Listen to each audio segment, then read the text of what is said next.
भूर्भुवस्सुवः तत्सवितुर्वरेण्यं भर्गो देवस्य धीमहि धियो यो न प्रचोदयात्। ॐ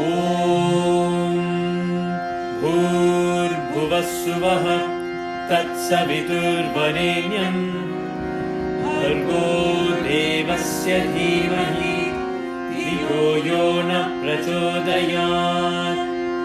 ॐ भूर्भुवस्सुवः तत्सवितुर्वरेण्यं भर्गो देवस्य धीमहि धियो यो न प्रचोदयात्।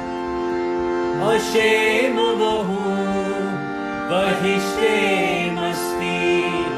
उष्टास्ति उष्टामाय यदशाय वहिष्ठाय Shem.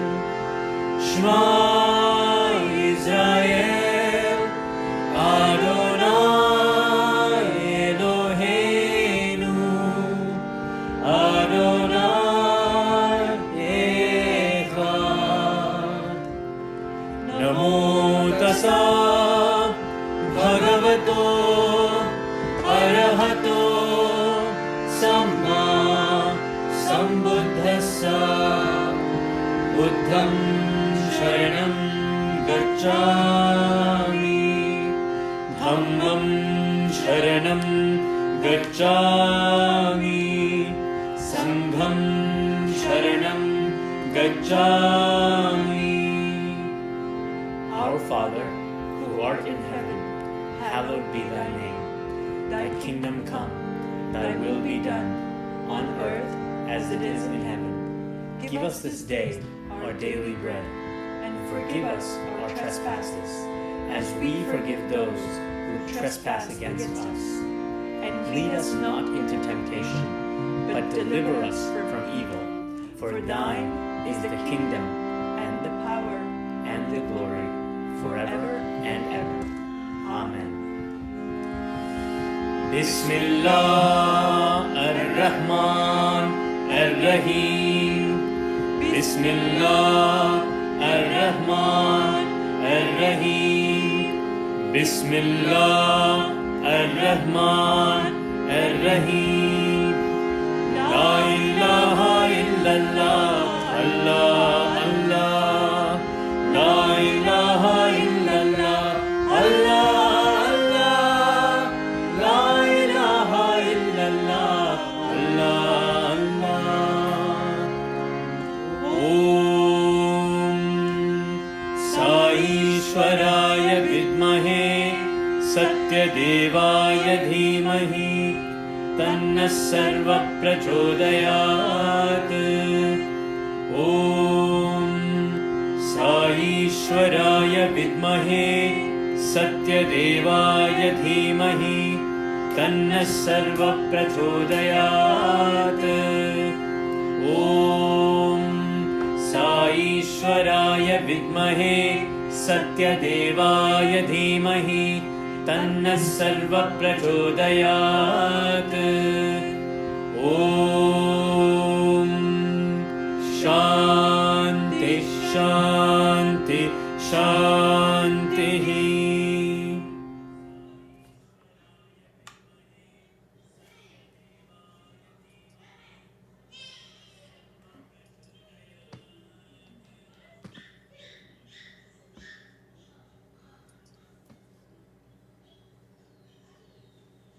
Offering our most loving salutations at the Lord of our beloved Lord, Bhagavan Sri Satya Sai Baba. Sairam sisters and brothers, welcome to our season 2 of SAIMA. This is our episode number 2. SAIMA is Region 2's most once a month satsang. And in this season, we will be having panel discussions with devotees from the 60s, 70s, in fact, even 50s until the current years. Today, we have two wonderful devotees of Swami from the early years of 1950s and 1960s. I am Prabha Swaminathan. I will be your moderator for the day. Please feel free to send any questions you may have to us. I'm named as the moderator in chat, so please share your questions that if you'd like to ask any for our panelists. And we will try our best to include those questions during the discussions. So now for the panelists, we are very excited to introduce you to Sister Manjula Cohen and Bro.Bisu Sohani. Sister Manjula had the grace of being called by Bhagavan Baba at the very young age of 12 and has been lovingly guided throughout her life by him. She has served as the president of the Flushing Satya Sai Center and later the New Hyde Park Center for many years. She also had the blessing of being a Balvika's guru for more than 20 years. Bro.Bisu was born into a family steeped in devotion to Sai. His mother had met Shirdi Sai Baba as a little girl and later moved spontaneously into Satya Sai's fold. Through his mother, Bro.Bisu met Swami way back in the mid-50s, when Swami was still in his 20s. Can you imagine that? Swami being in his 20s and Bro.Bisu meeting him at that, seeing Swami for the first time at that age. Bro.Bisu says, my sadhana is repeating Sai's name. So we would love to have Sister Manjula and Bro.Bisu, if you are able to turn on your cameras, that would be wonderful. Thank you. So let's start with some powerful statements both Sister Manju and Bro.Bisu have mentioned as we were preparing this. So a couple of few statements include, Swami loves us like a mother, even with our faults. Swami waits patiently for us like a parent, waiting while the child is distracted in the candy store. Swami says, I will wait for you at the end of your detour. So I think we are all on our detour here and we need to get back on track to kind of go towards Swami. Keep his name on your tongue. Never know when we will need it. Swami is love walking in solid form. And Swami knows everything. So these are some things that we will be covering today with Bro.Bisu and Sister Manjula. They are treasure chests filled with firsthand experiences with Swami and with many lessons that are imbibed due to their proximity to Swami. And we cannot wait to hear from both of you. So let's start with Bro.Bisu. So it's wonderful that your mother was a Shirdi Sai Baba devotee and in fact has seen Shirdi Sai Baba physically when she was a little girl. So then how did you and your family come into Satya Sai's fold? Well, my mother knew that Satya Sai was Shirdi Sai, the old man. She used to call him the old man. And she would always say, the old man is back again. And she would say that if you have any problems, go see the old man, he'll take care of it. And we said, all right, and we just accepted it because your mother said so, that's the truth, that was it. There was no doubt about, this or that or anything at all. And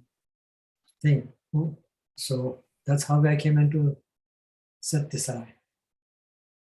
It's interesting how your mother called him Swami, who's barely 20 years old, calling him old man, right? Yeah, I know. She just couldn't get past Shirdi. I guess she just remembered Shirdi. She would say he was very tall, he was very kind. I would say, yeah, you're 4 or 5 years old, naturally, So she always remembered as the old man, whether it was Swami or Shirdi. And just the name stuck, old man. So we knew that was the old man. Of course, I didn't ask to say in front of Swami that he's an old man. And I'm not that foolish. Yeah, so your first trip to Patti in 1954, your mother was the main reason for which you all went to Bhakti. Would you share that story with us? Actually, we went there and there were only like a few people. He was in a little small room, and he called us in, and he just held up his hand, palm down. First he held it up and said, see, nothing in this hand. Then he turned it back down, palm down, and then he turned it back up again. It was full of vibhuti. And he gave us some vibhuti and said, be happy, or something to the effect. It's so long ago now, but I remember the vibhuti and the miracle of, his hand being nothing and then full of everything. So, and he said, in this hand, everything is in this hand. Yes. And how old were you at this time? I was in middle school. I think I was in middle school at that time. And I guess, like I said, I was going through my teenage years at that time. It was not the best time for a teenager, actually. You behave like everybody else does. And my mother was not happy with that, because I was into movies and, have to have my hair a certain way and have to have my clothes a certain way. And I was in love with one, one of the film stars or something or the other. And, I wanted to, and when I told my mom that I wanted to marry her, she said that was it. She told my father, I think they changed babies at the hospital. This is not the kind of child I wanted from Shirdi. So, I had to change. And Swami changed us all for the better, always for the better. And I just want to make one more statement, please, before we switch on. People say, oh, you've known Swami for so long and this and that. But the criteria is not how long you know him, but how well you follow him. That is the criteria that you have to look at a person for. There are people there in Pati who know Swami for like all their lives, and they have no concept of what Swami is. Yes, the Lord himself sitting there, maybe 10 yards away from them, but nothing. They have no idea, because it's not their time. So always remember, it's not how long, but how well you follow him. Please remember that.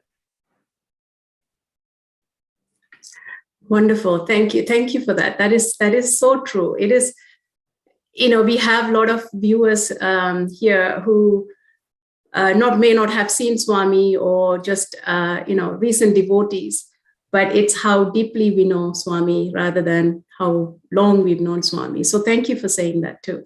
Could I say something to that? Go ahead. You're saying that you haven't seen Swami, you've never met him and all.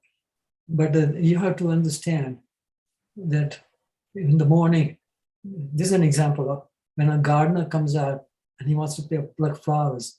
So he goes out in the garden and looks around and says, oh, look, I need some flowers today for my worship. And the flowers that already bloom, those are the ones he's going to pluck and take with you. And that's one of you people. Because those that are not ready, they're buds. He says, that doesn't matter. I'll wait, they'll come. When they bloom, I'll come around again and pluck them. But you've already been selected. So it doesn't matter whether you've seen him or touched him or whatever. You are selected. That's it. You're blessed. So please don't feel inferior or anything at all like that. Oh, no. All you do is worship him and do that what is necessary. Thank you. Thank you. Thank you. Jai Sai Ram. Sister Manjula, you yourself have a nice history. Your family is highly devoted to not just Bhagavan Baba, but before that, your father was a disciple of Swami Rajananda, who I'm not sure if I'm saying that name correctly, but then he was a disciple of Swami Vivekananda, right? So then how did your family come into Swami's fold? Actually, there's two parts. When I was 10 years old, like 8 to 10 or 11, my parents left me in India to learn Tamil and to learn the culture and everything. My father was a diplomat. So they traveled every 3 years to a different country. He was posted to many countries. So he was a disciple of Rajananda, who was a disciple of Vivekananda, who was a disciple of Ramakrishna. So he's like a direct disciple of Rajananda. So I'll go back to him in a second. But while I was in a place called Lalgudi near Trichy, that's in South India, I learned to speak and read and everything in Tamil, went to school and all of that. There was a magazine that they would print. I mean, every Deepavali, there was an edition of this magazine called Ananda Vigadan, which was in Tamil. And the yearly issue would be a big fat issue, and it had all kinds of articles and everything. In that, as I flipped through, I stopped at one point. It was a picture of Shirdi Sai Baba in the same pose as that. Tiny picture of Shirdi Sai, and all it said was Sai Baba under it. Somehow I saw this picture, it just totally imprinted, like in my heart. Even at 10, I knew there was something wonderful about this being that I could rely on. So like going to school those days and everything, there was this huge tamarind tree and everyone had this thing, their goats and whatever. As a little kid, you're afraid to pass. I know several times, like I'd be caught under this, or like during a thunderstorm or something. And one time I clearly remember I was caught under, it's pouring, everything is dark. And all I did was think of this picture, and I said, Sai Baba. An old man appeared. He took me all the way home, walked through the rain with me. And when I got in, he disappeared. So I know I met him at 10. That must have been my first time, even though at the time I didn't put 2 and 2 together. Or sometimes he would come as a dog. Somehow in this pouring rain, a dog would appear and walk me home. So that was another time. My parents, my dad was very, very spiritual from the age of 17 or 18. He did meditation. He belonged to the Ramakrishna Mutt, the ashram. And at one point, his master passed away, Vrajananda passed away. He had some questions for Vrajananda, but he could not get satisfactory answers from anyone else either. So in the meanwhile, they'd moved to Japan. This was their next posting. In Japan, they met this couple, E.V. Shastri. They were devotees of Sai, and this is in the early 60s. So my parents happened to meet them and speak to them. And he told them, my father, you know, when he mentioned about these questions and his master and whatever, that, you know, there's someone in Andhra Pradesh. There's a divine being named Sai Baba. You could ask him. Anyway, a few days passed. My father went to work. He wrote a letter in English, asking all his questions, folded up the letter, put it in the drawer, desk drawer, and went home. Did not mention it to my mother or anything.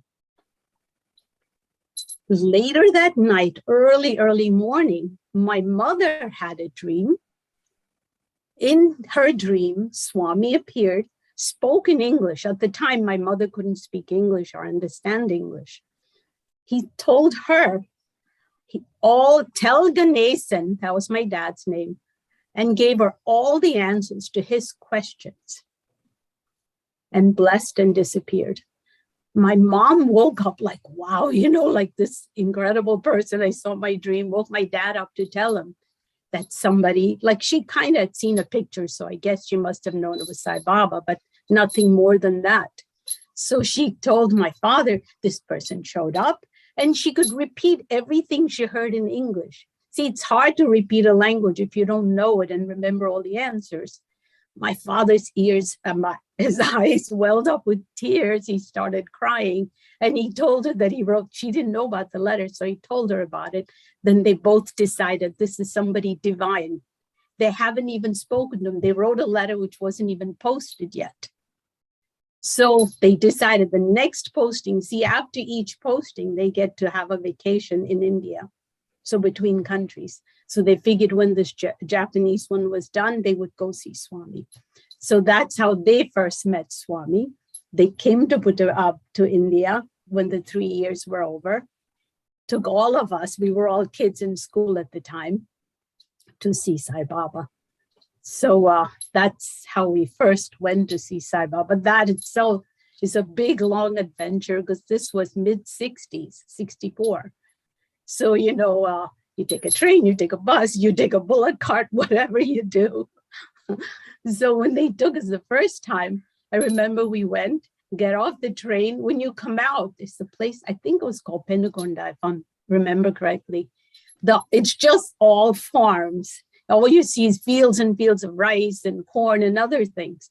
No human beings around, no signs, even nothing. You get off the train, we got out, and my father's there, like we were 4 at the time, and my parents and an aunt, so 7 people, right out looking around, nothing. So my father's thinking, oh my Lord, I brought this whole family and there's nobody here. Of course, Swami sends help. This person came, invited us to his home and said, don't wait here in the sun. Please come to my home. Your bus is not till late in the evening. So he took us to his home, fed us and everything, and in the evening put us on the bus. We finally got to Puttaparthi. That was like the last one. We took the bus and got there. Go inside to Prashanti. And they said, Swami's not in Puttaparthi. He's in Whitefield. So slept there, went the next. So of course we traveled right the same day, like it must have been early in the day or something. There's a place called Kaduguri you take a train to, you come out. Now it's, I think, called Whitefield. Went inside, it was 7:30 at night already. So we're right by the gate, went inside, and Kasturi uncle came to meet us. And he said, oh, Swami saw, like he's already given darshan today. So he said he'll see you guys tomorrow. I'm paraphrasing, he didn't say guys. He said, you must be tired. Please go rest. In the morning, after you shower, have breakfast and come for darshan. I'll speak to you then. So these were Swami's words. So of course we went and came back the next morning. And to describe Whitefield at that time, there was Swami's house and there was a road that, like first there's a big compound wall surrounding the whole area. But once you go through the the initial gates, there's a road, like a paved area. It's not even a very, like not tar, but it's kind of paved. So you kind of go, and then there's another gate to Swami's house, this little bungalow at the time. On both sides of the gate, like when it's open, all the women would sit in one long line and all the men would sit on the opposite side facing each other. So as the doors would open and Swami would come out, he could look at the men's side, he would look at the women's side, he'd stop and speak and go all the way down. So we all came early morning and it's only a row of one. So it's like straight all the way down. So you figure it's like a good, maybe like a city block here, a little bit longer at the most, like that area. But it's like one. We all sat and waited for Swami.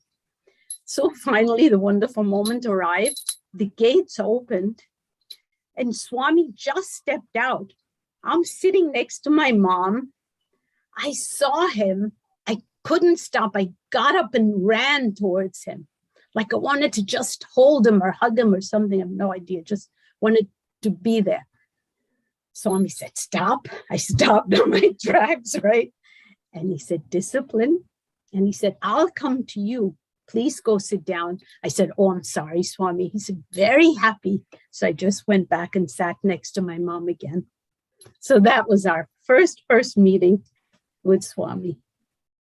Beautiful. Thank you for sharing that. It's so heartwarming how Swami is already demonstrating his omnipresence through the letter. And then also, emphasizing discipline while you're at it, right? Yeah. He's stern, but yet so loving already, we can hear.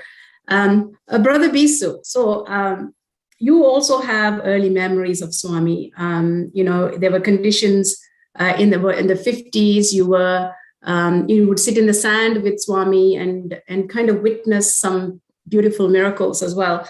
Would you take us to the scene of in the 50s and some miracles or experiences that you experienced at that time? Sure. One of the things was we used to sit in the sand. There was only one line of men sitting, like Manjula said. And one day, these 4 people came then with a stretcher, and they had this young man who was paralyzed. And they sat him down and waited for Swami. Swami came around. The first day, he didn't look at them. He just looked and get on. On the 3rd day, Swami came and asked the man, are you looking after him? And the man's, I guess it was the father. He said, yes, I am. And but he says, Swami, I don't know what to do. He's only like 16 or 17. So Swami said, I will take care. And then he just stood there for about 30 seconds. And the only way I can describe it was this. It was like he kept looking at the young man that was lying in the stretcher. And it was like a river of love that flowed. You could actually feel it physically almost, just about. And all of us that were next to him, just sat, didn't move, didn't try to touch him at all, because it was so beautiful, it was so loving. All of us were crying. All of the men were crying. And anybody says that men don't cry, I got news for you. We were sitting there and weeping just like everybody else. Next day, the man comes and the boy is walking. He comes and sits down and gives darshan to Swami, just walks around, smiles, says everything okay. And the man says, yes, Swami, thank you, and goes on. That was the first time I saw that miracle of Swami, curing this young man. He was paralyzed. The next time was a man who was also paralyzed. And he was like on two sticks and he was just hobbling along. And Swami said, called them in with his friend and a couple of them. And he went inside the little interview room. At that time, it was just a little room there. And after about half an hour, the man comes out. He's walking now. He's got both the crutches in his hand. And he's shouting, Jai Sai, Jai Sai, Jai Sai. He's so happy that he's walking. That there's no more paralysis, no nothing. And it was just amazing to see. I mean, you had to be there to really experience that man's absolute joy that he felt that Swami had done this for him at the time. It was beautiful. It really was very beautiful. That's just so amazing how we read about it, we know it, we believe it, but just to hear it firsthand of you witnessing that happening it's just so heartwarming to hear. There was also another experience where you said there was a grandfather, grandson, where Swami hears the calling in our hearts. Yes. It was still in the sand. We were sitting in the sand. I was sitting just near the gate. And Swami had just come out and walking towards the ladies' side to do that. This old man came and he was in the ragged clothes and his grandson also, very poor. And he just came and sat and pretty close to me. And all he said was, oh, SAIMA. That's all he said. As soon as he said that, Swami stopped. He turned around and walked towards where this man was sitting. He came and he spoke to him, I think in maybe Telugu or Tamil, I don't know what it was. And then Swami turned to the man who was following him. He used to be a heavyset man with glasses, used to follow Swami around. And he said something to the man. So the man went and into the interview room and came back with an envelope full of money. Now, I'm not talking about 2 rupees and 10 rupees and all. This was like 100 rupee notes, 500 rupee notes. It was thick envelope of money. And he gave it to the man, told him to take Padma Namaskar and the little boy. And he says, now go. And he left. Now the thing is, I realized that this man's call came from the heart. It was a call of desperation. It was a call of love. It was a call of last hope. And Swami hears that always, no matter what. When that call comes from the heart, he says, I have to respond to you when you call me like that. So that was the story of the old man with the little boy grandson. Thank you. There's a powerful message in that, right? That call from the heart. We have to know when to call him, and we have to call him, and he will be there. The same with you, Sister Manjula, right? When you were stuck under that tree in that rain, even when you were as young as 10 years old, that old man came, right? I'm sorry, I say it like that, but Shirdi Sai Baba came in very many different forms. Absolutely. Yeah. And of course, Swami also comes. In that case, in the example piece one could give, he came physically. You can witness Swami going there physically after hearing that call from the heart. But Swami comes to us even when he is not in his physical form. Well, Sister Manju, we are just very curious, in you growing up as in your childhood with Swami. Of course, you're very blessed to have been in the presence of Swami at that time, but more so, you were in the presence of Sai Gita, right? Sai Gita. So we want to know what it was like for you to be with Sai Gita. I'll even describe Puttaparthi was, see, when you're little kids, it's even more fun because you're free to roam around and everything. There was a big well in the darshan area. I don't know if Uncle Bisu remembers it. And darshan was in the sand, like you sit right in front of the bhajan hall. The bhajan hall was already there. And every morning, Gita would be taken to the river to bathe her. We were little kids. We didn't have to be there for bhajans or anything. We'd follow the person who's taking her, the caretaker. And she would say, Gita, lie down. She'd go splat and lie down on the river in Chitravati. And she would spray us with water. And there was like a little disc you can rub her with to bathe her. So it was like so much fun with Gita, like Sai Gita was one of the real charming, wonderful things about Puttaparthi. Aside from that, darshan, we'd get up so early because we wanted good spots on the darshan area. We're talking about 4 or 5 rows of darshan, right? Even with that, we'd take a piece of newspaper, put it on the floor and put a rock so it doesn't fly away to hold our spot. So then we'll go have breakfast and everything and come back. Sometimes people just throw the rock out and sit there anyway. Somehow we could go and we would have our spot. And the rows, what's so sweet is sometimes if you're in 3rd row or something, as Swami would come out, it would merge into one, like one on top of the other. So everyone would have a front row kind of. And as always, there were more women than on the men's side.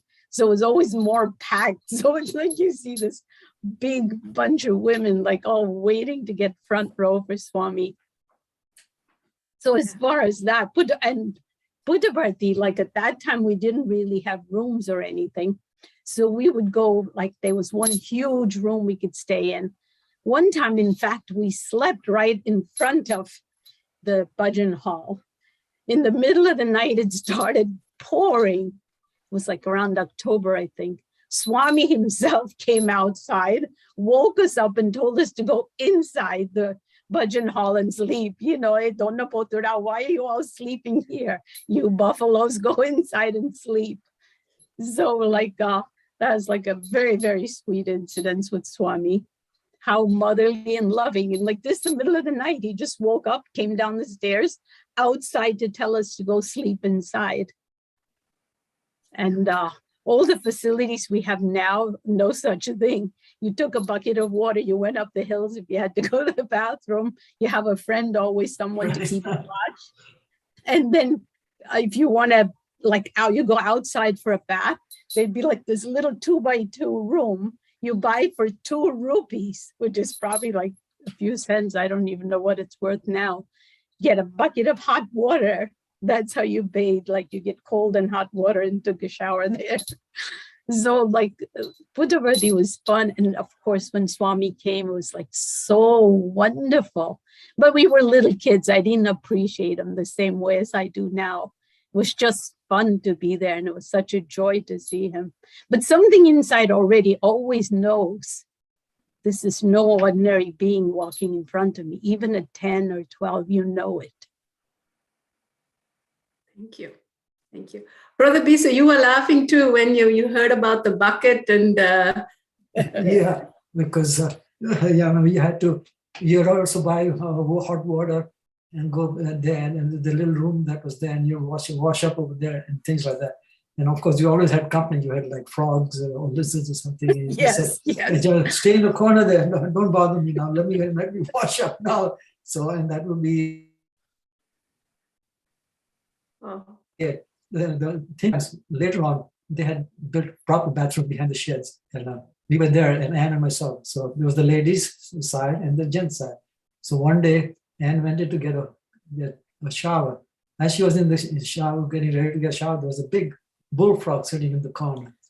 So we called him Jeremiah. We said, Jeremiah. She said, Jeremiah, you can't stay in the ladies' room. You have to go to the other side. So in Puttaparthi, all these strange things happen, funny things happen sometimes. So what does the bullfrog do? He gets out of the thing and he comes to the men's side. And where does he sit? He sits where I am going to take a shower. So I said, Jeremiah, you behave yourself. Don't croak. Don't do anything. Just sit there while I take my shower. So every day for about 3 or 4 days, Jeremiah will go from the ladies' side to the men's side. And then I don't know what happened after that. But it's just a little incidences that would happen in Puttaparthi. It was just beautiful to see. It really was. So Thank you for sharing that. That's wonderful. When you said, Sister Manjula, that you get company to go and take the bath up the hill, I was thinking of a human being. I did not realize that you had bullfrogs as your companions. So there were snakes and other things too. Yeah. Puttaparthi was famous. Oh yeah. There are plenty of them there. That's amazing. Sister Manjula, so then you were guided to move to the US, right? When you moved to the US, you met Sister Hilda Charlton. Many of us don't know about her either. You can kind of give us a little bit of an insight to that. And she taught you meditation, and your love for Swami grew even more while you were in the US. Can you kind of go through your story once you moved to the US? Sure. We came here, and shortly after, my parents met Hilda. I think my mom saw in one of the Satya Sai Speaks or somewhere, she saw the name Hilda Charlton. And also they were friends with these Hejmadis. I don't know if that people know the name. He became he was also at the Indian embassy at the time. My parents became friends with them. So the four of them would sit and do bhajans and everything. And Hejmani auntie knew Hilda Charlton, who happened to, introduce my parents to her. Hilda used to have this special meditation, which was only 9 people. At that time, I was in high school. So myself, my parents, all 3 were invited, which was really blessed, and 6 other people. And we would meditate with her for hours, sometimes 2-3 hours, and not even know that much time is passing. She was super devoted to Swami. She went to India. She started out as a dancer, and then she became, I think she was a disciple of Nityananda. And she taught meditation and all spiritual aspects of yoga. And somehow we just loved her. She used to love us so much. She'd make me a grilled cheese to come over because I'd be coming from work. Then we can meditate. She taught us so much about spirituality, about God, about just love for Swami. She'd tell us Sai stories and everything. But the best thing, she was just pure loving human being who taught all about Swami. I think that probably helped a lot. My parents were also, very much into God. And they also believed from Swami as a divine from the first time they heard about him, the first dream onwards, which helped a lot growing up in a family where both the parents loved God. And we had Hilda, we'd go there every Friday. So I think that probably helped a lot as far as spiritual development.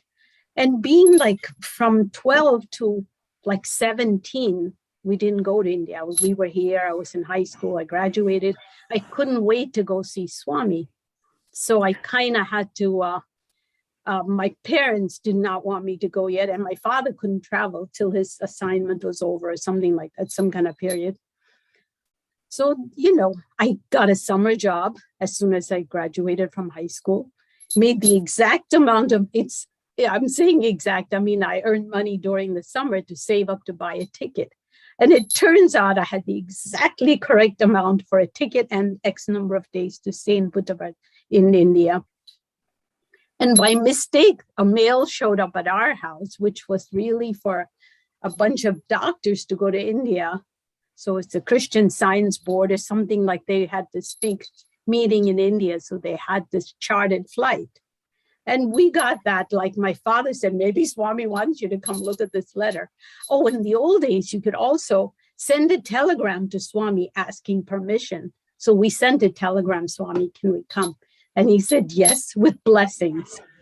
So it worked out perfectly. And the ticket for that, at that time, if you can remember, it was like $4.50 or something really small. So I had enough money for that and enough money to stay in India for a month. So that started it all off. And I think from that point, my life changed a lot. It wasn't from a child-loving Swami to a much more of a mature love, or I guess more spiritual and a little bit more understanding, I would say. Wonderful, wonderful. So that's so heartwarming to hear. Brother Bisu, you also have contact with Sister Hilda Charlton as well, but your story is a little bit different. I know you've gone to the satsangs with her, but in one of those occasions, you it wasn't as what you had expected, right? No, we used to, after work, we used to run down. She used to hold her meetings in Greenwich Village. And we used to run down to try and get a good seat, like Manjula was saying, the front seat, so we couldn't hear her talk. So as I was running down in the village, I came around a corner, and there was this crazy guy. He was like running around, beating up on the cars and trying to beat up the people. He's a pretty big guy. I mean, nothing that I could handle. And as I'm walking, I'm saying, oh, Swami, please take care of this guy and do something. Just then, in the village, they have basement apartments too. All of a sudden, out of the basement apartment comes this big young black guy. And he goes towards the crazy man, turns towards him. And this man who came out of the black guy came out, he socked him one and knocked him right out, And just then the police car came, they picked him up, the crazy guy, they put him in the thing and the young man went back into the apartment, and I kept walking without breaking stride. But in my mind, I'm saying, oh, Swami, you shouldn't have hit him that hard, because the poor guy really he got decked, really got decked. So, and I forgot all about it.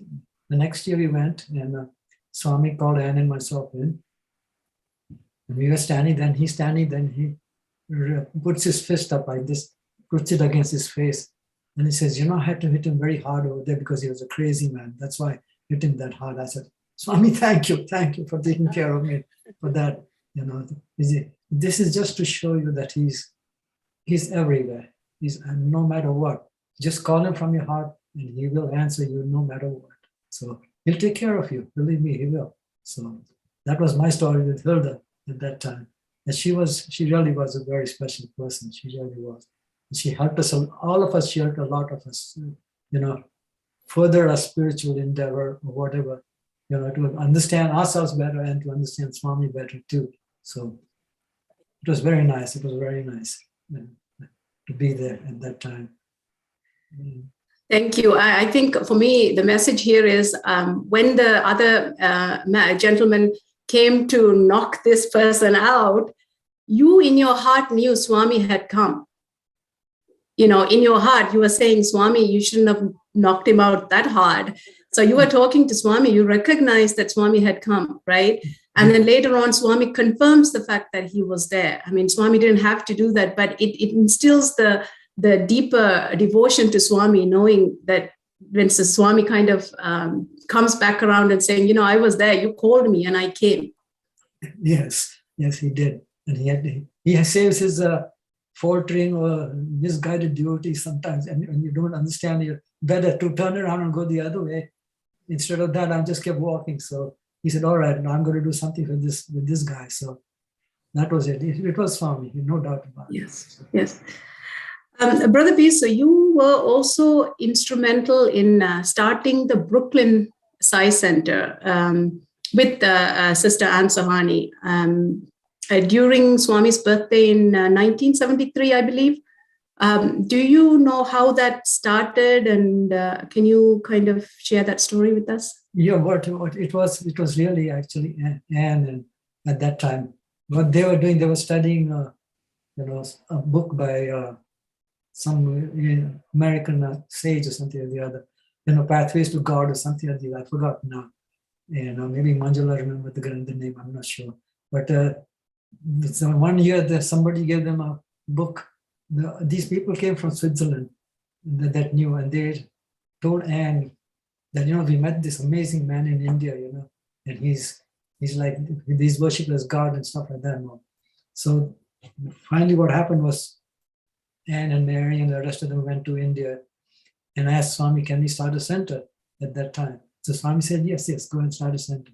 So they started a center in Brooklyn Center. And of course, since I was in Brooklyn also, so I would also go along, with Anne and her sister Maggie and Mary and her husband. There were only like 4 or 5 of us at that time.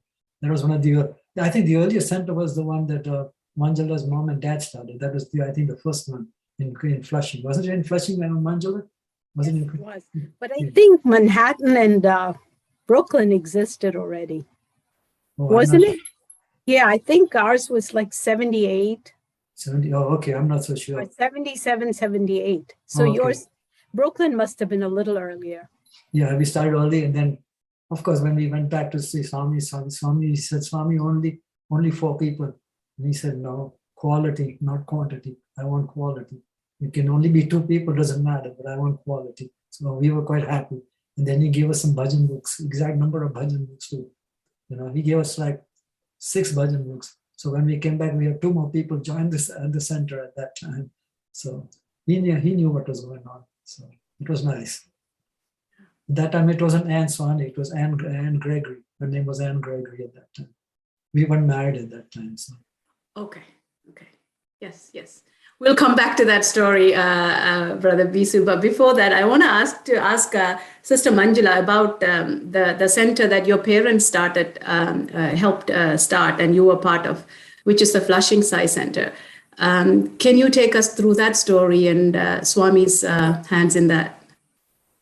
See, once my parents got to know like Hilda Charlton and Mr. and Mrs. Hejmati Auntie, all of them, they would do bhajans. So at one point, my parents had it in their own apartment. We lived in a big apartment in Flushing. So they would invite like more than 50 people would come every Thursday evening, like 7 o'clock, 7:30.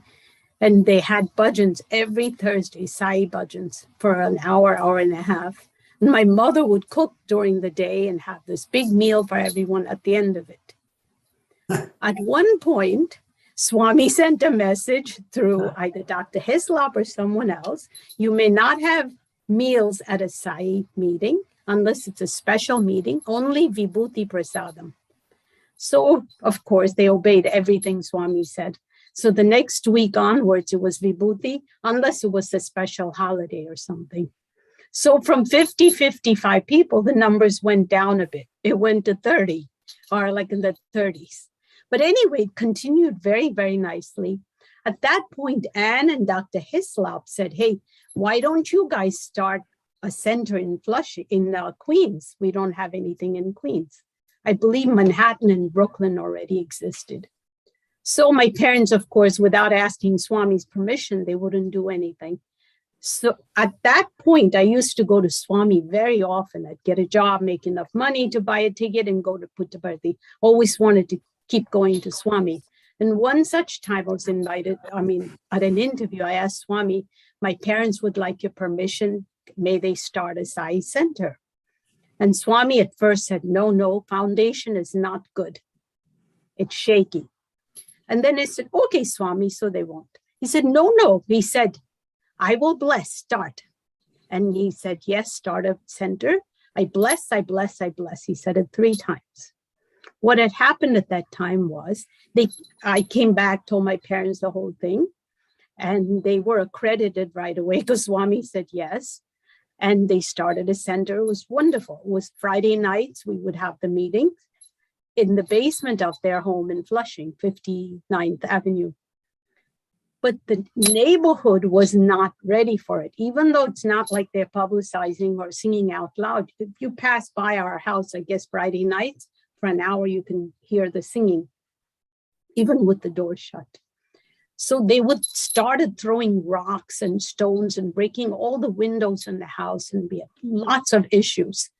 And the rock would pass by our face sometimes, like big pieces of brick or stones or whatever. No one ever got hurt or harmed. We called the police many, many times. They would come sit in our dining room and have coffee with us, but nobody did anything. So my parents had enough of it. So I said, Swami, we're going to have to move. And so another family in Flushing took over, the Tejpals took over the Flushing Center. So that had to move. So obviously Swami was talking about the foundation. It made sense. So it continued at their home, at the Tejpals at that time, after 2 years or something like that. So it went on and on. Now Flushing Center's changed many times over.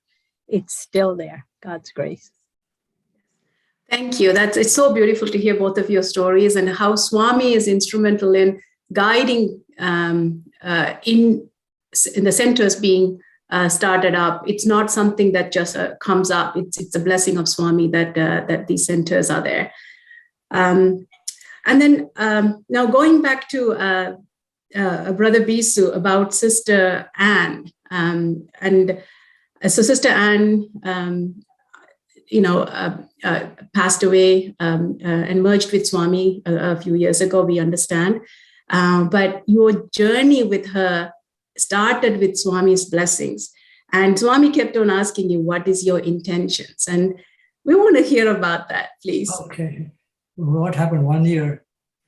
You see, I was here, and I used to say my mother was still alive, so I would send, since my father already died, I would send money every month, to keep her in upkeep. So once she died, I said, well, it's time for me to leave. There's no need, no reason for me to stay here. So then I heard that Anne was taking a group to India. So I asked her, I said, okay, can I come along with your group? So she says, yeah, go ahead, come on. So what I did was I used to live up on 181st Street in Manhattan. And so what I did was I had a little 1-bedroom or studio apartment, all right? I was by myself. So I locked everything up. Whatever I didn't need, I threw away. And I said, I'm leaving. I'm gonna go stay in India now. I don't need to, there's no need for me to come here anymore and stay here. So I decided I'm gonna become a sadhu. I'm gonna sit under the wish-fulfilling tree. And within 24 hours, I'm going to be realized, not knowing what Swami had in mind. So sure enough, we go there. And after, Anne is there with a whole bunch of ladies. So one day, after about 2 or 3 days, Swami calls us all in. Now they're all there. There's Anne and a couple of the ladies from New York, and 2 or 3 ladies from California. And just myself and Swami. There was only 2 men in the, like I tell people, I was the second handsomest guy in the room at that time. So, so anyway, Swami starts talking and talking to the ladies. They're laughing, he's joking with them and everything else. Then he turns to me, and the laughter is gone. There's nothing. It's very serious. He says, he looks at Anne and he looks at me and says, where did you meet her? I'm like really startled. I said, Swami at the Brooklyn Center, I don't know what's going on.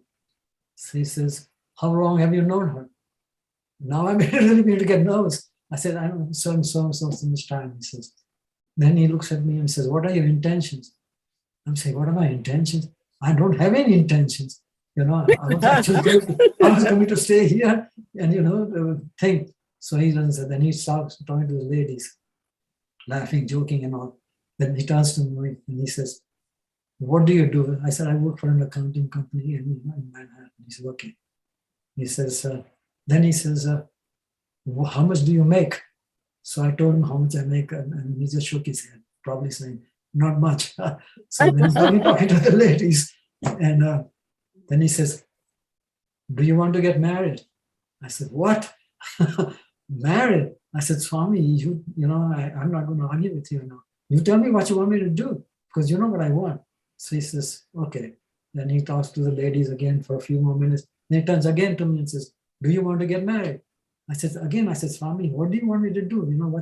You tell me what you want me to do. So he says, okay. And he goes and talks to the ladies. Now, this is the 3rd time he asked me, do you want to get married? I said, Swami, you tell me what you want me to do.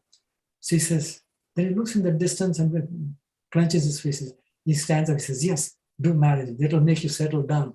So I said, oh boy. And I could see my dream of sadhu and the things all flying away in the far distance, So after that, he calls us into the little room that is at the back of the interview room.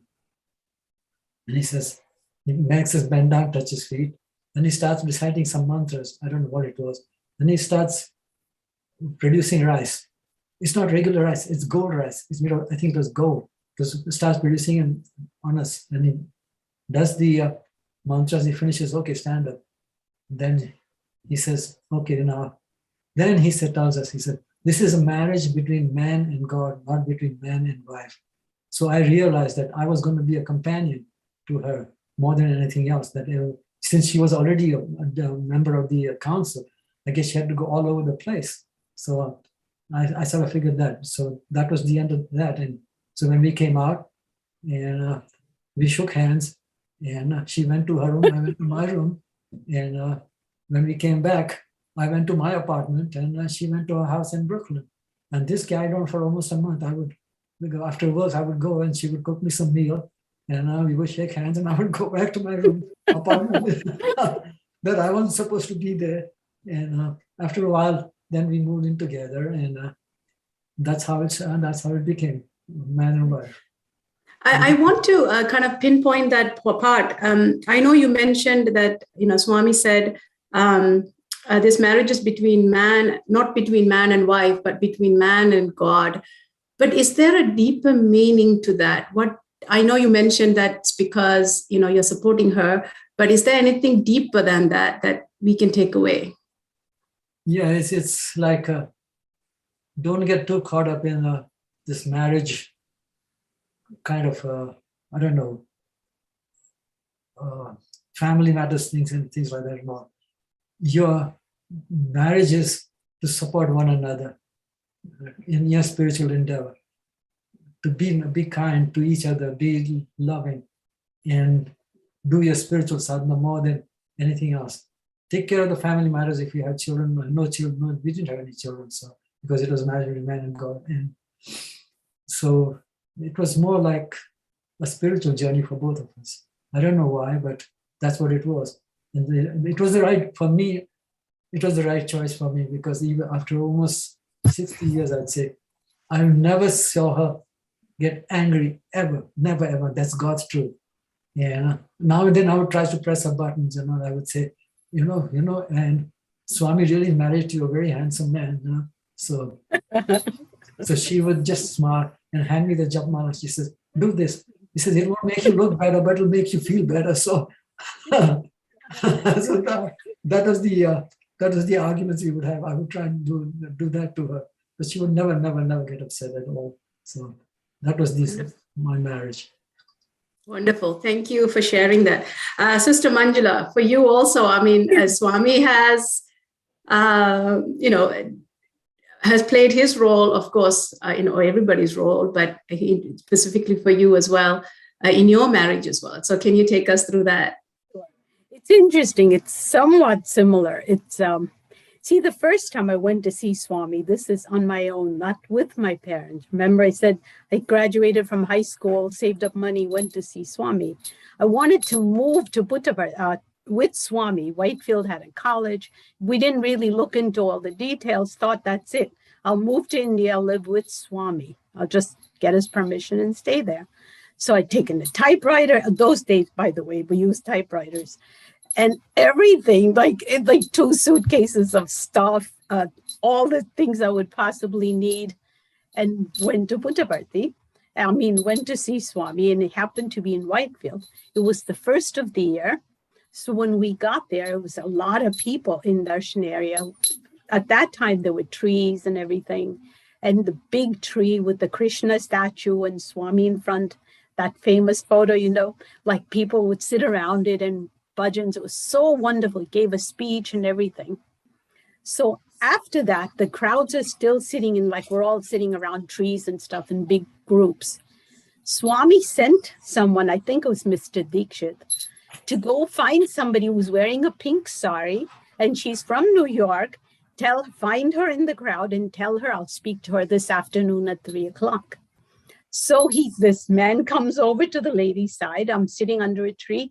He says, "Are you from New York?" And I was wearing a pink sari, of course.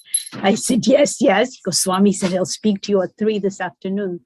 So of course was overjoyed. We couldn't wait to get back and eat lunch and hurry back before 3. He saw us at 3 and he said, "I'll speak to you tomorrow morning at 10 o'clock. So he spoke to us for a minute or two in darshan. But the next morning we came and lined up and sat down. He took us into his interview room. And if I could describe the interview room a little bit, those days he had this, like, you walk into the little bungalow of his, you turn to to the left side if you're facing it. It's a small room. It was so tiny. I would say like maybe 10 by 10 or 12 or something at the most. His bed, which had like this beautiful blanket on it, like a patchwork quilt, 1 chair for Swami, and maybe something like a cupboard or something in the back. So I sat in front of Swami, Mr. Sharma, who was my chaperone, because my parents wouldn't let me go alone to India, Mr. Sharma on this side, and 2 students were called in. That's all that could fit in that room. The boys were already by the door. I remember thinking, this is God. This is his room. Tiny, simple, sweet little room. This is where God slept, like a tiny room. Anyway, first in that wonderful interview where he taught so much, that was like the beginning, I would say, of my whole transformation, perhaps. One of the things is I wanted to live in India. So I asked Swami. He goes, "Isn't God in America?" Like very seriously, So I got, I guess he doesn't want me to live here. So he made that very clear. One of the many questions I asked him, one of that was about, "Swami, should I get married?" He goes, "No, marriage is madness." He just said that like that and laughed.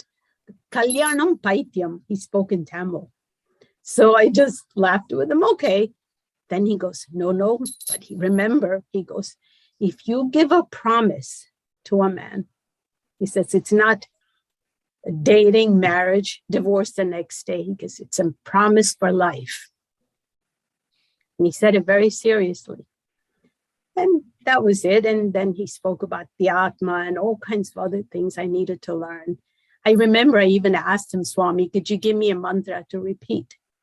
And at that time, he said the sweet things he says to a lot of people, laddu, jalebi, all of them are made with sugar. It's the same sugar, whatever word he used it, Swami's name.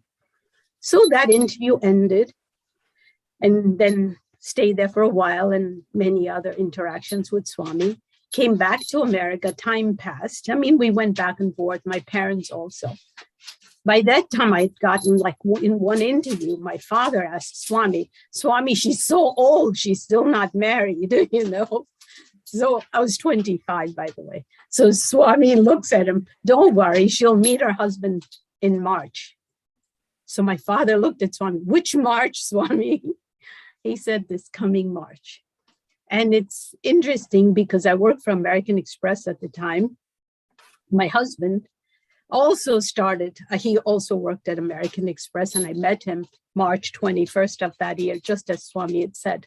But when we first met, we had no idea this is who we meant, because there were a lot of people who didn't even think of it, nothing. But later on, when we found each other and we wanted to, Lawrence came and asked my father, "Can I have permission to marry your daughter?" My father said, "No." That was it.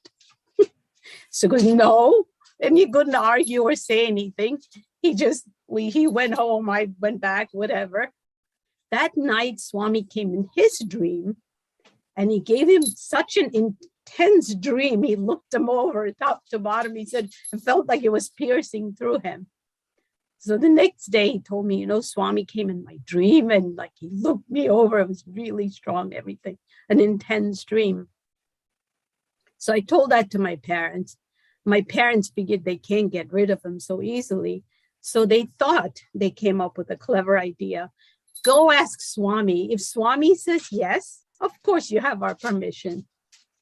So we both went to Swami, except we went during May, which was summer showers at the time, the most crowded time. And Swami hardly gives interviews unless they're VIPs or somebody very important. So when we got to Whitefield, that night, when we first arrived there in the afternoon, the place was completely empty. Whitefield had nothing. So we walk in, there was one person who showed up after a few minutes. Her name was Om. And she said, hey, if you're looking for Swami, he's way down, like there was a college, and in the college, the summer showers are going on. But if you go there now, it's already started, so you won't even be able to get in. It's so crowded.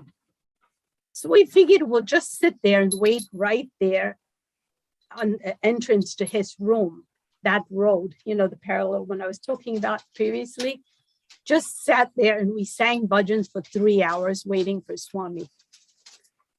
By then it was already getting dark. It was 7-ish, 7:30, whatever. Swami's car came back.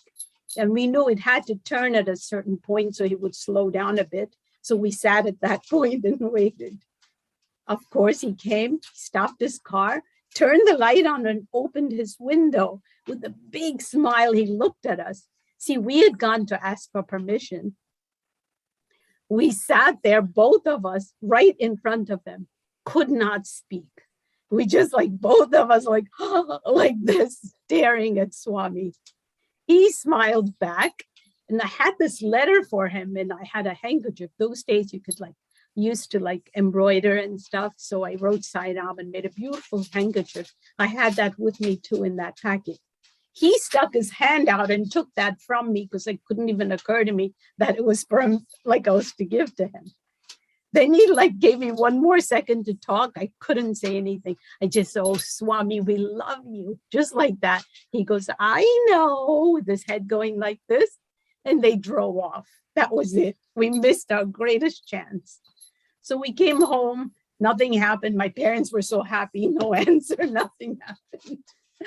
A few weeks passed.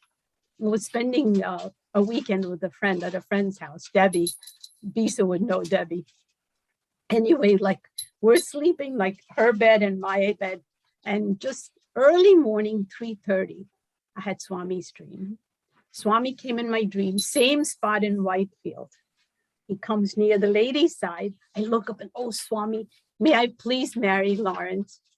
Say yes. He looked at me, smiled, gave me Pada Namaskar, no answer, walked away. He went to the men's side, gave them all darshan. Fortunately, he came back again. Again, I look up, Swami, please, can I marry Lawrence? Don't say no. He didn't answer. Again, he went away. So went some more deeper into the group, spoke to everyone, came back again. This time he stood in front of me. I looked up and I go, Swami, whatever you say, I will do. Please answer me. He said, yes, touching my head like this. Yes. And I said, our family, Swami, because he has a scary family, and so did I. He said, I bless. So I woke up from the dream thinking, oh my God, maybe my mind made it up because I wanted to hear it so much. So I said, Swami, I'm going to test you. If I can wake Debbie up in 1 second, that's all the time I'll give you, then I know it was you. Debbie's extremely hard to wake. We used to run the phone, those days it didn't have an answering thingy. It would 20 times sometimes before she would actually hear and answer the phone. It was that tough to get her on the phone. So I just sat up and I said, Debbie, just like that. She sat up and goes, yes, Manjula, fully coherent. I go, oh my God, I saw Swami. That was Swami who answered. So of course I told my parents, to make a long story short, they both agreed to it. We were married and went to India to see Swami right after. In the darshan line in person, Swami made vibhuti for somebody next to me. Then he stood in front of me and I held up my wedding ring to him. He took it in his hand, put the vibhuti that was in his hand, gave it to me, and he said, husband ko dalne ke liye bolo. Ask your husband to put it on you. It was said in Hindi. So after that, we know, obviously, it was with Swami's grace and permission. So, oh, that's wonderful. Thank you. Thank you both for sharing that personal story. That's it's just amazing how Swami's omnipresence and his, all pervasiveness, he knows everything, and his motherly love, that motherly love always being there, taking care of us. Brother Bisu, so you said that, during the hour of need, he will be there. His motherly love, his omnipresence, during that hour of need, he will be there. We just need to, in our hearts, know when to call on him. And you also said that keep his name on your tongue, as you will never know when it will come to our rescue, right? So there are a couple of instances that has happened to you where Swami had come to your rescue. One is from, when you're traveling from Sarvadharma Center. And then, another one is during Christmas time, you had a dream of,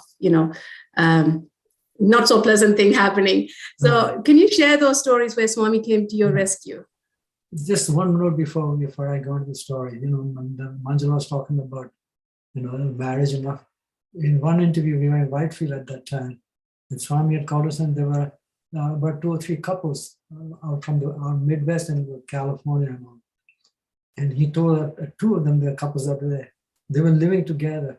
And he says, no living together. He says, either you get married or go separate ways, but no living together. Okay, that was that. So the young people should know that it's not like buying donuts. I don't like this donut, I'll try another donut later on, stuff like that. That's not what it is. Anyway, let me talk to you about, what is that about the name? Yes.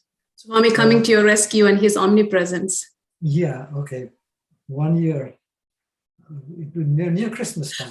Sairam uncle, would you be able to come closer to your computer a little bit so we can hear you a little louder? Okay, hold on. Perfect, thank you.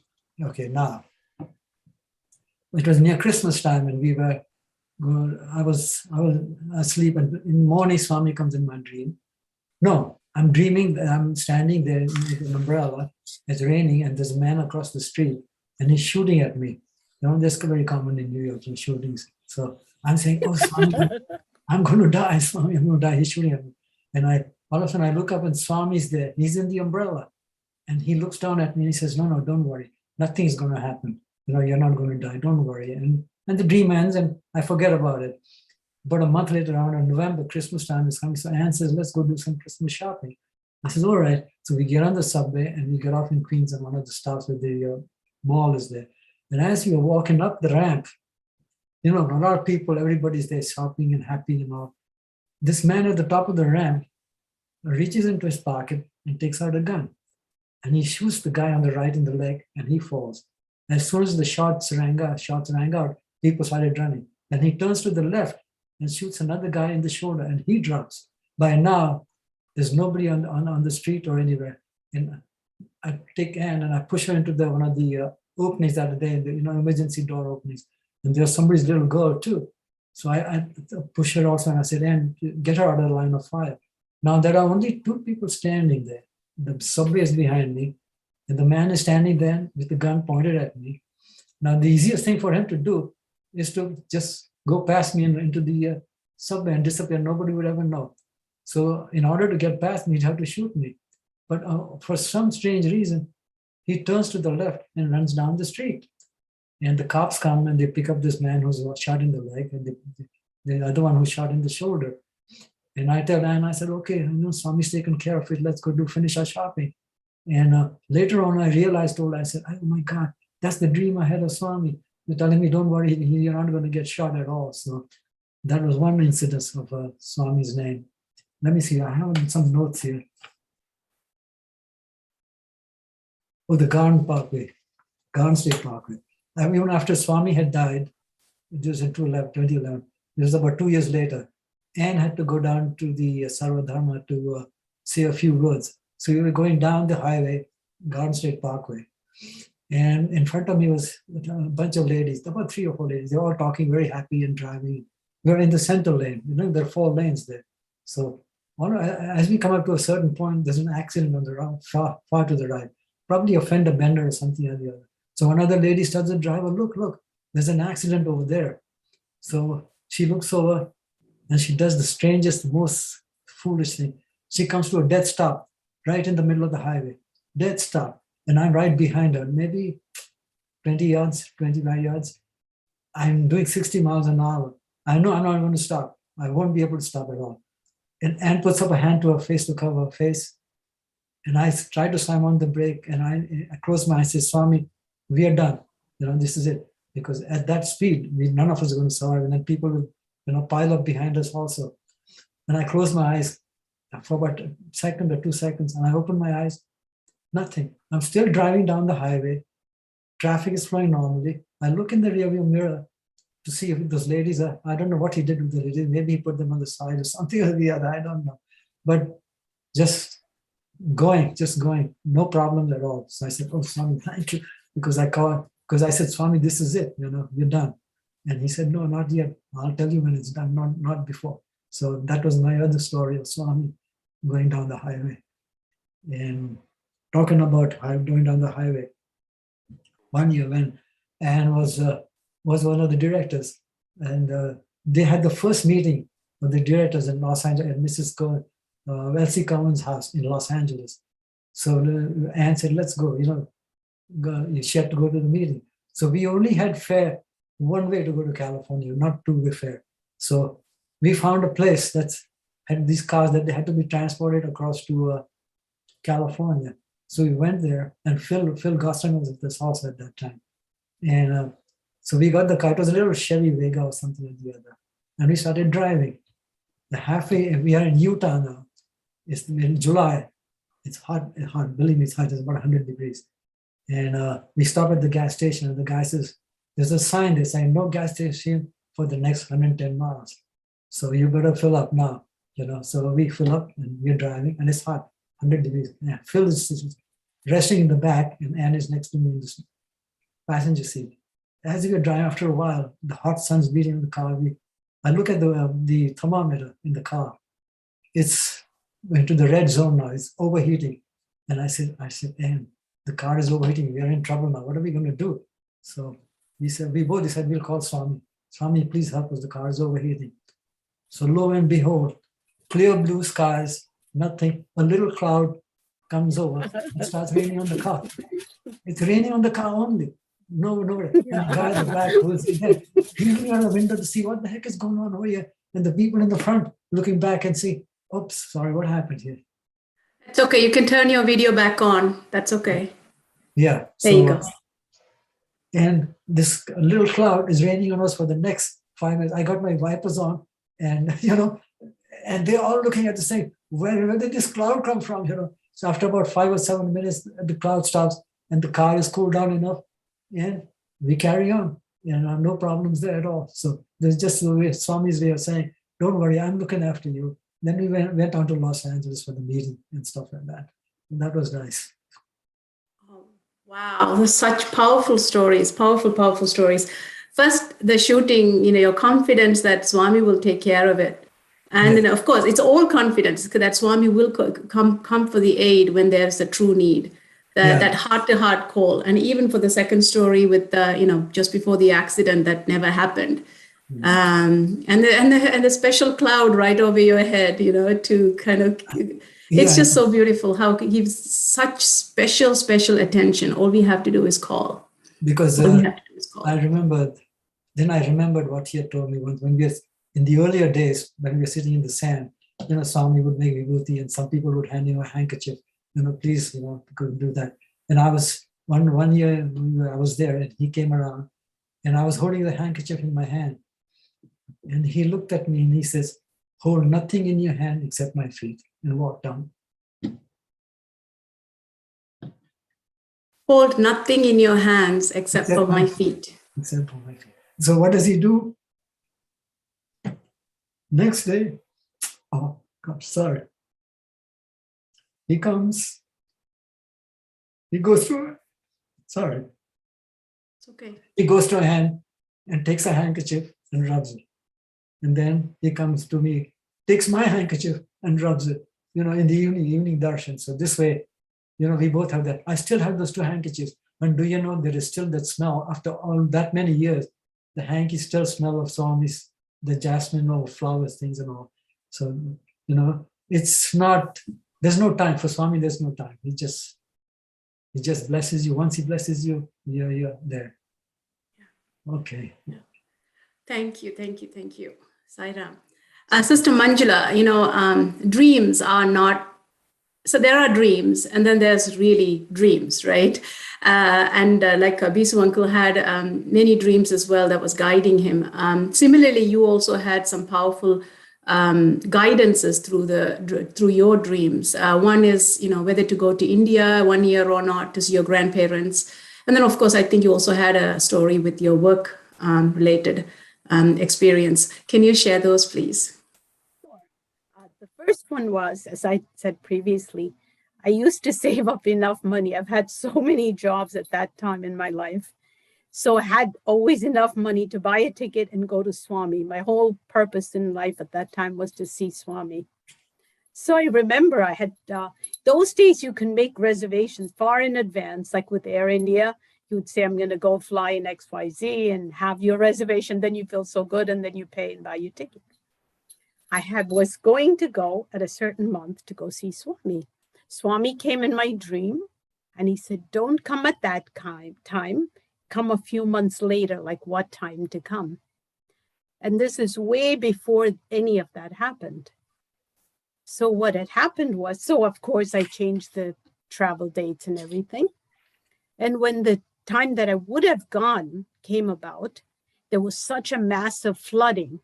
The place I would have gone to, Trichy, where I would have gone to see my aunt and my grandfather and all of that, was completely flooded. The first floor was filled with water. Had I gone, I would not have been able to see them at all. But 2 months later, when he said to come, everything was absolutely fine. It was back to normal.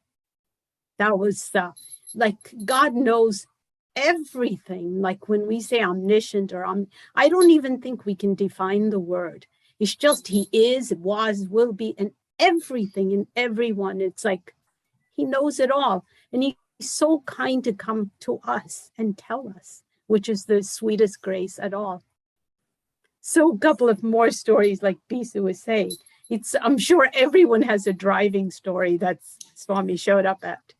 One icy morning, like I was coming back, or evening, I guess, I was coming back from work. The road was completely iced over. And I'm driving down the block, perpendicular. There's a school bus this way. I'm at a T scale, like it's a street that goes into a street and then you turn. So the bus is on this side. As I'm coming happily, slowly, it decided to slide instead of move. I couldn't stop, and you're not supposed to hit the brake too fast because then you do a spin. I'm going, it's not at all catching. Nothing is grabbing the floor. It is just gliding. All I could do at that point is I know I'm about to bash into a school bus with little children. So that's even more like scary. So I just, same thing as Bisu, Swami, whatever you do is fine. I just closed my eyes, which is really brilliant. Strangest thing, the car just went screech and stopped short, which was the most amazing thing. That the bus is there. I'm like a couple of feet away, safe enough, nothing. And when I like just opened my eyes in a few seconds, it didn't happen. I'm not dead and they're okay. So I turned and came home. That was pure sight. There's no explanation for it. Then another story would be like, I worked in IT. I was a computer programmer, systems kind of work. One time there was a program that abandoned. It was one of these serious things that had to run. Otherwise, everything waited on it. And it was, like all the big chiefs got mad. And it was a lot of stress. No one could figure out what was happening with this problem. There was an abandon happening. People were helping. No one could figure out. We'd spent more than 6 hours on it. And I figured at that point, really cannot figure out what's happening. So it's like, oh, Swami, I give up. Please help. I closed my eyes and clearly I heard in my ear, look at line number, a 5-digit line number. I went back to that particular module that was being called, looked at that number. I had to initialize something. Somehow it never occurred before, but this stupid time it kept abending. So fix that, everything went fine. Who told me that number? Could I have imagined it? No. It's like a 5-digit number, 11,042. Who would think of this? That was most definitely Swami. And then there was another time When my second daughter was born, I had a lot of issues. I had surgery again and blah, blah. My stomach, where the stitches were, never healed. Like it would go 90%. There was always one spot that never healed. Every time I would undress, it would rip the skin again. It would bleed. I'd do the same thing. It'll, by the evening, again, the same thing. So at one point I go, please, Swami, help. It's now 6 months, it's still happening. Then as I do this the next day, I found a piece of thread, like a little piece of thread. I took a pair of, I pulled it out with tweezers. 6-inch piece of thread was left in while they stitched it up. So once that came out, it healed perfectly. Everything was fine. We went back to Swami that year. In the interview, Lawrence said, oh, Swami, thank you for, that's my husband, Lawrence. Thank you for saving her life, because there was so many stories involved in that birth, like I died and came back, all kinds of stuff. Anyway, in this case, he put his hand on his stomach at the exact spot where my thing wasn't healing. And he goes, is that healed now too? Just like that, I go, yes, Swami, thank you. Now, how did he know? Like, here I am in New York, and there's Swami, took care of that too. It's like physically, personally, mental issue, anything at all. I've learned you ask Swami. The only thing is that we don't ask him first. I mean, we'd save a lot of time in our lives if we did. But when you say, this is it, Swami, it's beyond me, you have to help. Never, ever lets me down. It never will let anyone down. We just have to hold on to that name. It's the most precious gift we have in our lives, Swami's name. And if we take it for everything, there's nothing to worry about at all. Yes, I So those thank you. are my little stories. Thank you. Along those lines, Swami is always with us. Take his name. And before, Brother Bisu also mentioned that Swami would say, I will wait for you at the end of your detour. So Swami is waiting for us. And we are so caught up in the worldly matters and taking so many detours. But he's waiting for us. But along that, and on the flip side of that coin, he's also traveling the journey with us, right? Even during our detours, he's so forgiving, he's so kind, he's so loving and motherly. It's like, I know you're on your detour, I'm still with you until you wake up, So, Brother Bisu, how long do you think Swami will wait for us as a mother while we are on our detour? Well, you're a mother. If your child is calling you and saying, yeah, I'm grown up, say he's 14 or 16. Are you going to say, okay, I'm going to leave you now, I'm not going to bother with you? Are you going to do that? No, a mother will never do that. And their Sai, who is love of 1,000 mothers, like he says, is never going to leave you. He's a part of you. He's never going to leave you. So no ever think that, oh, no, I'm by myself. No, you're not. Because once you take his, what does he say? If you need me, you deserve me. So always remember that. So always take his name and think. Now, one story about flying in the airplane. Can I say that now before time? Yes, please go ahead. One year we were supposed to go see Swami, and we had booked our seats, and and then fly from from Bombay to Bangalore. And so one night before we went, Swami came in the dream, told Anne, he says, we were supposed to go in July or August. And he said, no, come next month. So Anne told me, he said, no, Swami said to change the seats. I said, all right, let's change our tickets, So we changed our tickets.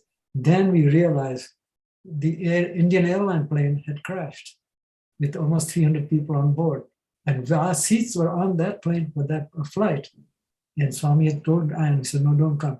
Then when we went in Whitefield, we were there in Whitefield. And Swami was teaching us the Gayatri, how to say the Gayatri, how important it is.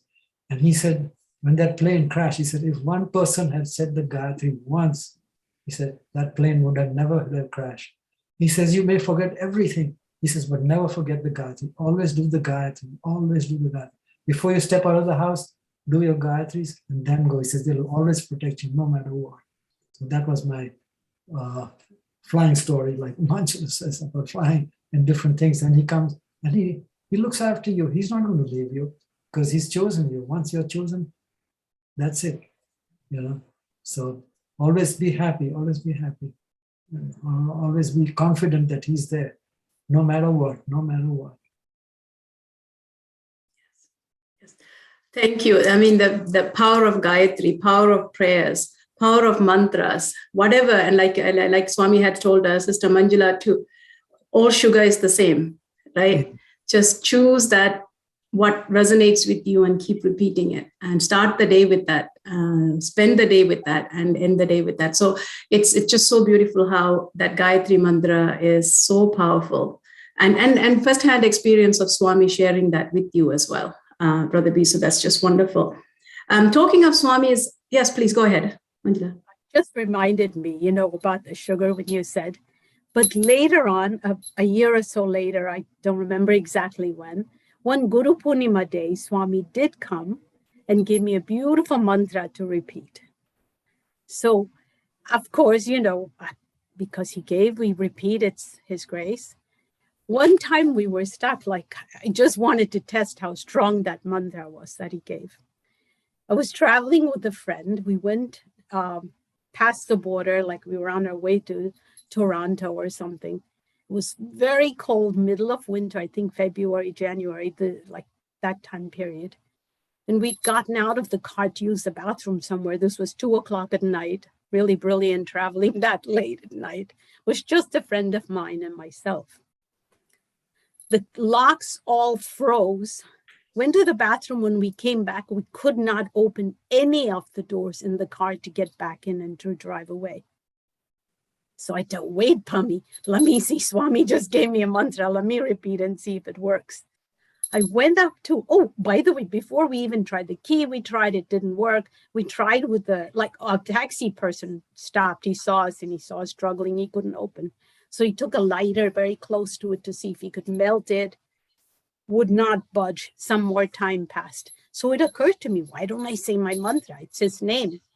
So I said it to that lock, just looking at it 3 times. She put the key, turned it to the right. 1 second, it opened. It's like incredible. We don't realize how powerful mantras are. His name is so powerful because it's said so lightly. We forget sometimes, It's like I do my 7 malas, I'm done for the day. No, anything we do, anywhere we are, whatever.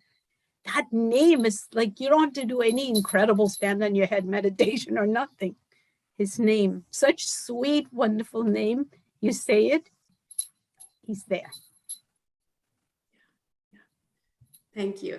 So talking of Swami's motherly love, I mean, Swami is also very funny. He's jovial. Some jokes come out at certain times that makes us like, well, Swami, that was quite funny. I know that there was a story where you were called in for interview, but you actually didn't get to go inside. So every time, even amongst jokes or even amongst funny situations, there are serious lessons. So please share that story. One time we were in a group. We went to Swami and he called the group in for an interview. We all had the front row before and we all were called in. So we were sitting at the veranda. He'd go speak to everyone at darshan and come, and finally when he was ready, he'd open his door and he would send people in for the interview. So there was a person, Gina, Bisu might know Gina Kunji Singh.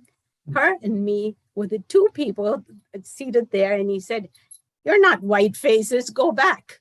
And he sent us back. Everyone else went into the interview room. So we came back very disappointed, but he gave us a Padanamskar, which was wonderful. We came back, and miracle of miracles, our front row seats were still open. So we both sat down, we were rejected, really hurt that we were not called in. Anyway, a few minutes pass. The interview's in progress. He must have said something and they all laughed out loud. So from where we are sitting in that corner, we could hear what's going, some of the sounds, like the laughter in the interview room. So I look at her, sure, laugh. Why don't you all have a good time? Jealous. He told them in the group, shh, everyone be quiet. There are two jealous people outside. Laugh softly. Of course, when they came out of the interview, they had to come and tell us this. So, but the beautiful part, I mean, obviously, he didn't speak to us at that time. He's spoken to us since and whatever. We had to learn. It's like, see, he made a joke of it, but jealousy is not a good thing. Even kiddingly, jealousy is not a good thing, because all of us are absolutely the same thing to him. We're all his children, and some children need to be said something, some need other kind of blessing, whatever. Instead of being jealous, I should have at that time said, thank you, Swami, at least they're enjoying. Instead of getting jealous, I wasn't called in. But so that was a very sweet, funny story. I find that really powerful because that mother's love is still there, even amongst our faults, right? We all have our faults. We all have a journey to go through, right? But we have to have the confidence that Swami is there with us, guiding us, and he absolutely loves us, even with our faults. And as time goes on, he will wipe away our faults and, guide us through it. But, he loves us here, regardless of what baggages we carry. And he's there with us trying to, get through this journey together. So we are coming close to the end. And unless you'd like to share some stories that you just has come up and you'd like to share, please go ahead. But I wanted to wrap up with your, at times of difficulty, at times of, we all have ups and downs, but times of downs, maybe what quote of Swami inspires you, or what book is the that you turn to, or just something that is there to kind of uplift you at those times? What is your go-to thing to connect with Swami at those times? Shall I go first? Shall I speak? You're asking Bisu or me? You're speaking. Both of you, but you can start, Sister Manjula. That's fine. Okay. See, a couple of stories, if I can say it very quickly. One of them was like when we would go to see Swami, I'd count the number of darshans. I had to have all of them or try for the maximum each trip or something. One such time when we were there, it was pouring rain. This was in Whitefield. Everyone left darshan area. There were maybe a handful of us left behind who refused to leave. I'm sitting like right under the sky, pouring on me, wet, but I didn't want to leave till I saw Swami at least once. And like he sent someone out to say, please, no darshan today, leave. Come back in the evening. Didn't go. 2-3 times he sent message. We wouldn't go, Swami, I just want to be here. I don't want to leave till I see you today. And as it's pouring, lo and behold, Swami comes outside. And Kasturi is holding an umbrella for him. Kasturi is this much taller than Swami, if you've seen them together. And he's holding an umbrella. So the umbrella, as he's holding it over Swami, Swami's walking out to darshan. And Swami walks much faster. And he used to, really like he'd be gliding. You wondered how he got here that fast. And it's pouring up to his knee. The robe is completely soaked. So it's like you could see his legs like smushed the cloth against it. That wet. So he came all the way down because Swami's holding the umbrella. It's almost sideways, like horizontal, because Swami's so much faster and Kasturi's running behind him. The two of them come out and blessed us. And okay, like one of these, look with Swami, now go, That was one of the sweetest darshans ever, I should say. It was really, really wonderful. And as far as hard times, good times, see, it's like we all pray in different ways and stuff. But as I got older, I guess I've learned, see there, like if you know something is beyond like what you can do, like my mother just passed away a month ago. That's not easy. Like I grew up very, very attached to my parents. Not only they did everything worldly as well as bring us to God. So I cannot think of better parents. So when she died, it's like a big deal. So I wrote to Swami saying, you know how hard this is on me. You take care of my pain and my sorrow. And somehow it's nothing like I thought it would be. It's like a lot easier to deal with so many things. He's not just, I mean, you know, people say, what kind of relationship do you have with Swami? It varies every 10 minutes. One time you're talking to him like a best friend or something. One time, like, Mom, what do I do? You know, like one time he's like God himself. You say, God, you're in this whole universe. You're omnipresent. There's nothing you're not. How can I ever look down or up on anything? It's you. So it's like like I wrote a letter, just a simple letter. This is happening. This happened this morning. Please come and take care of the situation. And you know, it was so much easier to deal with the whole thing. Somehow the pain, even though of course I'm going to hurt for a while, it won't go. But it's nothing as intense as I imagined it to be. So writing to Swami seems to make such a big difference. And a few occasions I've written, that's a wonderful thing to do. I used to think, we speak to him, he can hear us. Why do we have to write?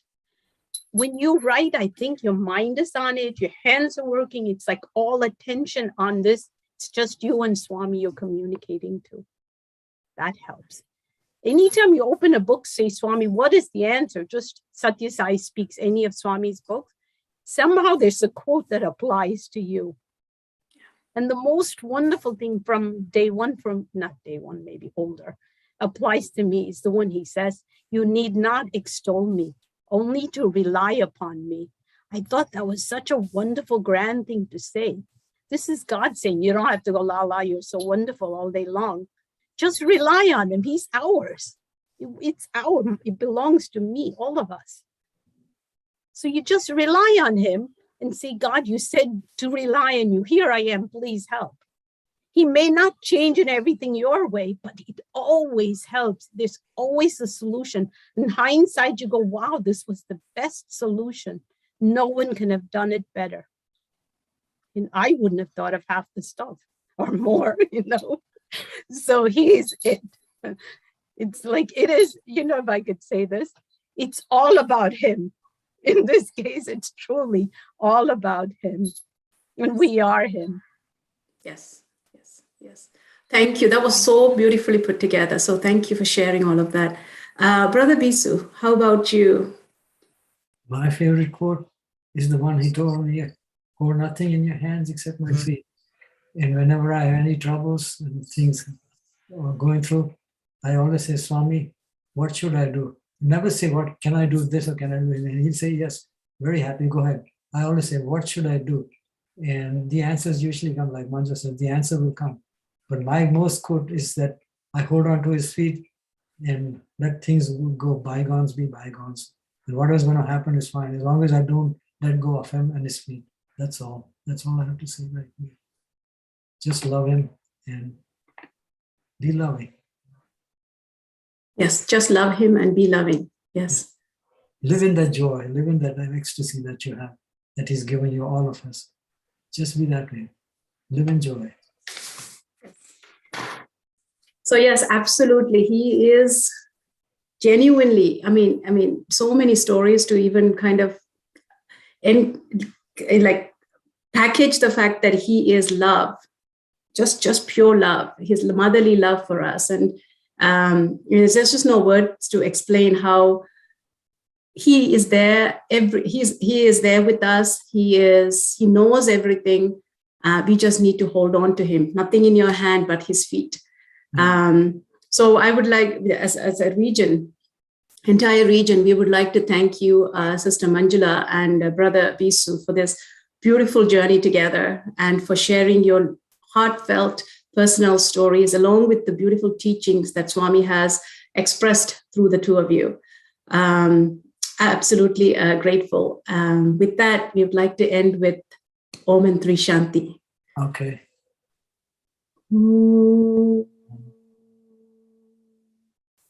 Shanti, Shanti, Shanti.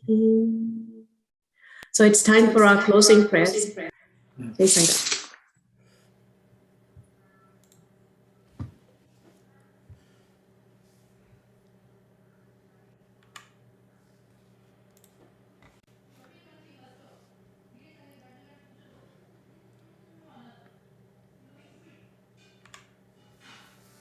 Om Jai Jagadish Hare Swami Satya Sai Hare Bhakta Jana Samrakshak Bhakta Jana Samrakshak Bhakti Maheshwara Om Jai Jagadish Hare Shashivadana Shikara Sarva Pranapate Swami Sarva Pranapate Ashita Kalpanatika, Ashita Kalpanatika, Apatmashnava, Om Jai Jagadish Hare.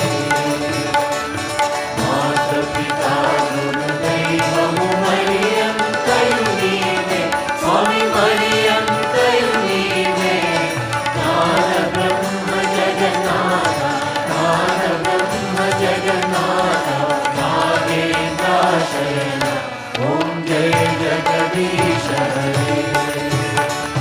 Om Hare Rupa Jasmi Sai Mahadeva, Satya Sai Mahadeva, Mangala Arati Anduko, Mangala Arati Anduko, Mangala Vinihari, Om Jai Jagadish Hare.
जय बोलो भगवान श्री सत्य साई बाबा जी की